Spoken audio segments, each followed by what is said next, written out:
Univerzitný dvojtýždenník Atelier oslávil 5. výročie spolu s uvedením 50. čísla.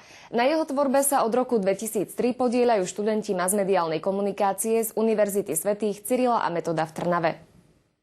Prvé čísla Atelieru vyšli na čierno-bielých nezopnutých listoch. Dnes hovoríme o profesionálnom, plnofarebnom periodiku, ktoré má vytvorenú svoju štruktúru, vyprofilované zameranie a získaných čitateľov. Atelier ako akademický dvojtýždenník vznikol v roku 2003, v akademickom roku 2004.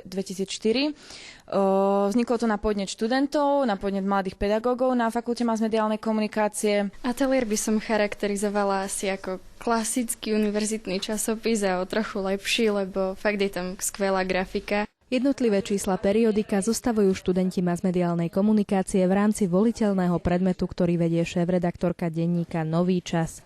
Svojou filozofiou a výberom tém sa však Atelier od bulváru dištancuje. Snažíme sa vyhýbať bulváru, snažíme sa písať o témach, ktoré sú blízke študentom, ktoré sú blízke aj študentom masmediálnej komunikácie a marketingovej komunikácie. Chceme mať skôr taký seriózny pohľad na vec. Snažíme sa tam mať tie rozmanité témy, že by oslovil skoro každého a vyhýbať sa takým klišovitým témam. Atelier sa už 3-krát umiestnil na prvých priečkách v súťaži vysokoškolských časopisov Štúrovo pero.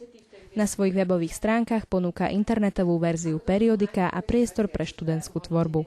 Stále však je čo zdokonalovať. My sa teraz snažíme v tejto dobe súčasnej o to, aby Atelier bol prepojený aj s ostatnými študentmi fakulty, aby nebol len pre úzku skupinu redaktorov, prípadne grafikov. Chceme, aby sa rozvinul po tej marketingovej stránke. Do budúcnosti chce redakcia stále zlepšovať svoj obsah, udržať kvalitu a podporovať kreatívnych študentov.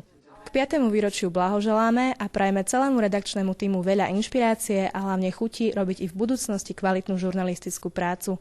Andrea Šimkovičová, Mestská televízia Trnava.